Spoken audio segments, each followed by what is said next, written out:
podcast. Wow. Today is the completion day one of SEMA 2021 here in Las Vegas.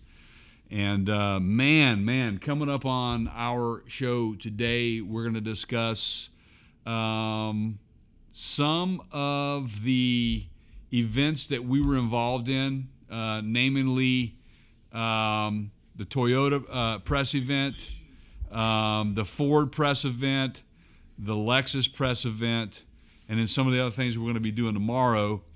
But we are live from our hotel room. Velvet Elvis and all. At the Park MGM. Right down there is the AT&T arena where the Las Vegas Golden Knights play, if you're a hockey fan. Let's see if I can do this. It's like right there. And then one of our favorite burger joints is In-N-Out Burger. I'm sure some of you are fans of In-N-Out Burger. Great burgers, in my opinion, probably one of the best in the nation. And also, just right around the corner is Allegiant Stadium, where the Las Vegas Raiders, I almost said Los Angeles for you Raiders fans out there. Sorry about that. But first, without further ado, cheers to you, my friend, for a great day of cheers, activities. buddy. Yeah. So let's make sure that you are not going to miss out on any future live streams or videos that we post up from the SEMA show, or for that matter, any video or live stream that we put out there in the future. Make sure that you are subscribed to our YouTube channel, which is at youtube.com/Parts Counter Gurus. And make sure you click that bell. That way you are notified when these live videos come out or any video is posted. Please make sure you turn that red subscribe button to gray. Enough of that. We're going to get right into the first media event that we attended today, which was brought to us by... I got to do some housekeeping first. Go. All right. Yeah. Side shot, it's 8:35 at home as we live stream this. And if you are watching, you have about 25 minutes until bedtime. Side shot. Insert... Right. Side shot. So, our youngest guru can't be here for this, but anyway, cheers. Yes. Okay. So now back to your point, Jay. So the first one we did was Toyota. Is that what you were asking about? Absolutely, man. So, a lot of changes this year for a lot of different reasons at the show. First of all, international exhibitors were pretty much non-existent.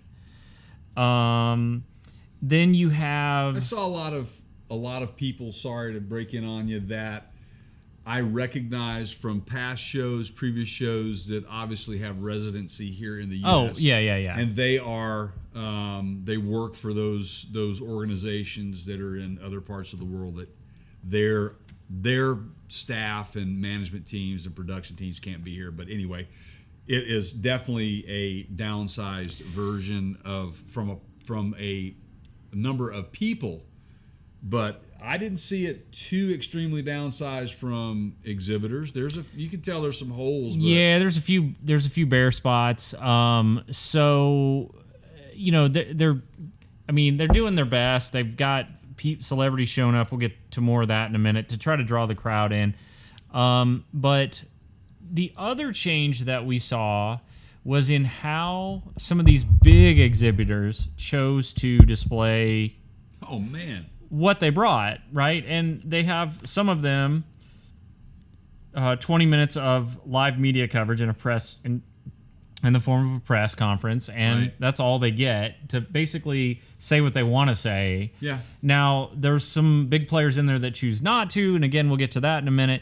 But Toyota, they had a 20-minute press event. They usually run 20 minutes. That's the amount of time I think they're allowed. And they chose to spend the first 5 minutes on drift cars. So they're 86, and they're Supra. Yeah, the GR, yeah. And the GR team. And they explained all that. Yeah. And I get it. You got to try to sell those cars. I don't know how interested the crowd I don't think was. they were, because the minute that they shifted gears from that and they took center stage, obviously Keith and I, when we walked up, we knew exactly what we were getting into. There were 3 vehicles that were unveiled there. 3 of them were actual in the pickup truck sector of what Toyota is doing. Specifically, their Toyota Racing Development product that they're putting out there, and they're really pushing this thing. It is my understanding that they are really, really super focused on that sector right now.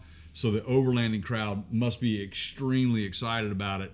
And we will be posting up some videos, some singular videos of that is specific to that press event. So stay tuned for that. Again, make sure you are subscribed, youtube.com/Parts Counter Gurus, and then click that bell so you're notified.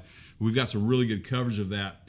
I thought it was a really cool event overall. Yeah, I mean, the first of all, the concept, I guess, vehicles, we'll call them concepts, that they brought out were pretty great. Yeah. They were focused on overlanding. Every bit. And then sort of the partnerships that they worked out as a result of those concepts. So Yakima with the rooftop tents, a lot of the racks. There's that cool rack setup that nobody can pronounce. And then you got into the Tacozilla. Which is really cool because that's a throwback to the old SR5, which I can't remember. Was that a Chinook based? Did they call it? Was that part of the Chinook family? It just kind of gives you that feeling. It was. It was that super small Toyota SR5 pickup truck that had the old school, paint scheme. They absolutely nailed it with a reproduction of that for modern day. Yeah, it had the yellow, kind of burnt Tacoma. red, kind of, Pretty cool. But it was, so the camper shell portion was welded to the body. This was not a drop-on. This was Toyota full-on doing this from their best creative purposes. And it looked cool, like the wood floors on the inside. Everything about it. You can pass through from the camper section through into the cab. They designed it so you could do that, which is great. It was very well thought out, and as you'll see in the video that we'll release in the next day or so, the design was very well thought out. It will sleep 2 people very comfortably. All the bells and whistles, really toilet, tall, refrigerator, really tall. You name it. It's pretty low. Yeah, it had a water heater on it. I liked it when he said hot water heater. Like, why do we need to heat hot water? Heater. That's it, man. Exactly. And then one of the unique things that Toyota has done, and I don't know, they didn't really give us any indication as to when these things will be available, but they basically created a TRD trailer to complement your Toyota Tacoma or your Tundra for that matter. But basically, it's the bed of a Toyota Tacoma, and it's converted into a trailer, and it's got a camp kitchen. It's got had a Dometic refrigerator. Yep. It was set up to go overlanding and get away and be off the grid. It had a tent rack on it. They had was it a Yakima tent? I think so. It might have been a Yakima tent. We're not quite sure. We'll have to recheck the footage on that and tell you. But it's a pop-up tent. It's a rooftop tent. Not uncommon these days. You see those a lot. But then. So finally Toyota says, hey, we recognize that this overland thing is not going away. I just want an apology for killing the FJ. I feel like I'm owed an apology. Yeah. Okay, but then, go ahead. Yeah, well, the Tundra. That Tundra is incredible. And you'll see this in the footage, right? I mean, everything about it is designed to go off-road and off the grid and get out there, go to Moab. It's ready to go, man. I'm telling you, this thing. And I think if I'm not mistaken, and hey, Pandra, if you're out there and you're watching this, I think I saw a post from you that you may have had a hand in the design of this thing, and we'd love to talk to you about that, and we're hoping to catch up with you here at SEMA about that. But this thing is amazing. It is everything that the Pandra would have put on his truck, his Tundra and beyond. So I'm thinking that he had a hand in this, and we'll see. We'll talk to him hopefully coming up soon. So that was Toyota. You got anything else you want to add? No, I mean, it was, and honestly, some of these, like the Toyota, we could spend an hour there looking through everything. There's just not enough time. There's so much to see. No. So then we scrambled over to Ford, and Ford drew a very big crowd. Huge crowd. Couldn't even get in there, but we got some good spots and footage. And, and I'll say this, and I was trying to figure out when I would mention this in this program, but Ford draws a big crowd, decides to do this every year, brings people on stage to speak to the fans. GM reserves a lot of floor space. Good Lord, man. I mean, like right in the middle of the hall, like they are the central attraction. If you have ever been to SEMA or any automotive trade show for that matter, typically booths are 10 by 20, 10 by 30. Sometimes you'll have a peninsula type unit where it's several in a row. These guys probably could have put, 30 different vendors just in their booth I've alone. been in like little department stores that are smaller. Yeah, this thing is huge, and no shortage of eye candy there. Oh, we got some videos out on... What was the Beast? Yeah. But no press release, no press conference, I should say. They had press releases. They had information available on their vehicles. They just chose not to spend time. They didn't do any press releases, that's right. But there is a specific exhibit that we have to catch. It's going to be the GMC Hummer EV that we need to catch that. So you got to stay tuned to that. Make sure you're again, subscribed, and you click that bell so you're notified. And we will be bringing that to you when we get over there tomorrow. We got full days. I mean, you could... Folks, how many miles do we walk? Oh, man, I'm probably 10 to 15. 10 to 15 miles. I mean, we're running like crazy. But, so Ford, right? Yeah, so Ford made no... they went all in four-wheel drive, off-road, anything that basically can be driven off pavement, and they just filled their space with multiple... F-150s and multiple Broncos, Mavericks. man. Bronco. There's your... Okay, so we figured it out.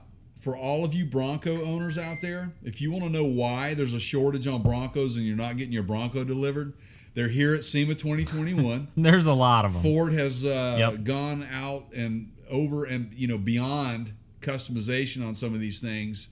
And God, what would you say? Totally new Ford Broncos. I'm talking new. Just in the Ford space. Just in the Ford space. Seven, maybe eight. Yeah. A couple of Ford Mavericks there, which I'm telling you right now, the Ford Mavericks that we saw, and we're going to be shooting some video coverage on that tomorrow. So stay tuned. We're not sure if we'll do that in a live stream, which probably we will. If not, we'll definitely shoot some video and we'll put together a quick video. It's as big as my Ranger STX, which was an off-road truck that I had in the mid-90s. The Lariat version that we saw today is unbelievable. Do not hesitate, because it comes under the term of a compact pickup truck. It's more than compact pickup truck. I'm telling you, it is, in my opinion, as big, if not bigger, than what the Ranger used to be. And the Rangers that they had there today, they're beasts. One of them, it's built for the desert. It's Baja ready, and it's unbelievable, and we've got some footage on that as well. Two of the big highlights today, though, were we had Jay Leno at the presser, along with Keith Urban. And so Ford chose to spend their press time on restorations. Right. And the restorations were not Overland restorations. No, they weren't. They were Keith Urban's, like, what model? What? It was a 69. Was it a 69? I thought it was a 70. Okay. Nope, 69. Fastback Mustang. Fastback Mustang, yes. Which is a beautiful car. Yep. I've always loved that car, that look of that Mustang. And then the F-100 that Leno did that had an electric crate motor in it. Right. They showcased the Illuminator. Now, we did a short video on the Illuminator. We podcasted about it, and you can go to our YouTube channel, partscounterguru.com, and you'll find it. Go look for it. It's the Illuminator. It's a really good video segment. And the fact that you can buy a crate electric motor that produces that kind of horsepower for $3,900 and electrify an old vehicle resto mod like they did and showed it was an old F100. They basically customized it they electrified it, and the interior of this thing is a Mustang Mach-E. Everything, seats, all of it. Everything about it was a Mustang Mach-E. Would you buy one? That F100? Yeah. Yeah. There you go, man. Like, yeah. Now, we had a couple people watching the stream that asked, hey, so no FJ in the future. I mean, never say never, right? But Toyota is not... If they're planning on it, they're not showing their hands on a new vehicle. And this is kind of Toyota's way to play. They show up at SEMA, and they kind of give you kind of doses of what they've already shown you, but on steroids. Right. They're not going to... I've never heard of Toyota in the past decade doing a completely new vehicle reveal at SEMA. The closest they got to that was a couple years ago when they released the Supra. Yeah. And they released it like 3 months ahead of time, and then they brought like 4 of them to 6 of them, whatever, to SEMA. Yeah, and it was everything about it was super. You probably, if you go back and listen to that podcast, I think we said super like 50 times or something in the same. So, minutes. not saying no on the FJ. Would they call it an FJ? Maybe not. But, look, I see this as a positive step from Toyota in the sense of they are paying attention that there's a demand for Overland. You got Ford going Bronco crazy over here. They would be fools to ignore that and not try to step back into those waters. And I'm sorry to pull you back on a Toyota from Ford. No, I think it's important you bring that up because we know, and we've talked about it, there's some really interesting things, and we'll talk about it in the Lexus. We were at the Lexus press event as well today, but we recently podcasted about the new Lexus, GX? That's pretty amazing. And we kind of feel that that might at least be a fit for the next version of the Land Cruiser. So the FJ, I don't think it's completely dead. I think that this Overland crowd, out of demand for what's going on in that sector of the industry, I think they kind of have to do this. I think they need to. So I got a couple more comments to call out here. Yeah. First of all, we got a request for more cowbell. And second, hey, and Sky Striker, I know who you are. Thanks for watching. It's getting close to bedtime, buddy. Are we done with Ford? I kind of cut you off in the middle of that. No, I think what we need to understand, let's talk about Jay Leno and Keith Urban again real quick. Keith Urban came in real quick. He was very pleased with the restoration. Oh, yeah. Jay Leno had a hand in it. How could you not be when you basically Jay Leno takes control of your... Right, and that's it. And I think that Keith and Jay have a good relationship. I think he was on the show when Jay was still on air back in those days. But what was really cool is that... When he was with the ranch? Yeah, exactly. But what I thought was really cool was the fact that they gave him a guitar, that was in the same paint color, which is a cool paint color on that car. It really was. Kind of a weird blue. Yeah. Yeah. I mean, it's pretty nice. I like the stuff that plays tricks on your eyes. Sort of depending on. I'm with you on that.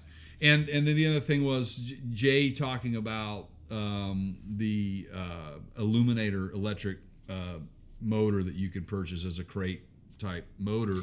Interesting comment from him on, really hey... I find it encouraging. I find it encouraging that Jay Leno is coming out and telling everyone what we have been telling you all for at least a year now, which is this whole EV thing is not going away. You might as well just get used to it. We understand you're resistant to change. What was his comment? Car people, automotive people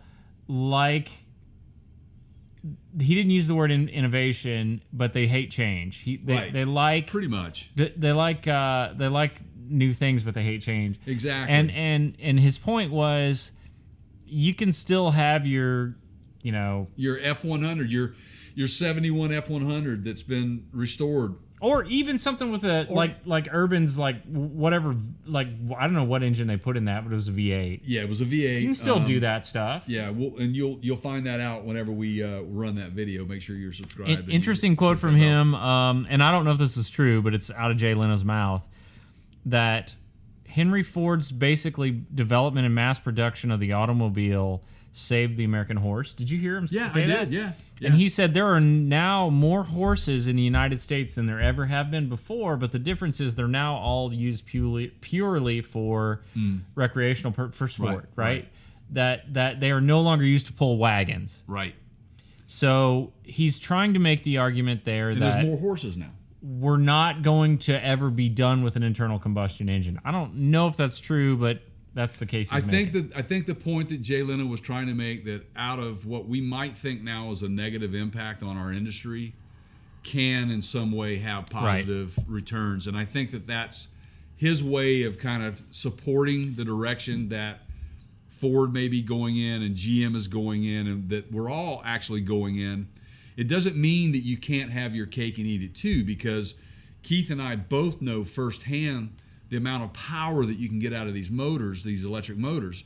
So just hang in there, folks. There's going to be innovations that come along. There's going to be some folks here at SEMA in 10 years that have come up with some great innovative idea that's going to make this more appealing to you. So stay tuned for all that, and don't give up on it.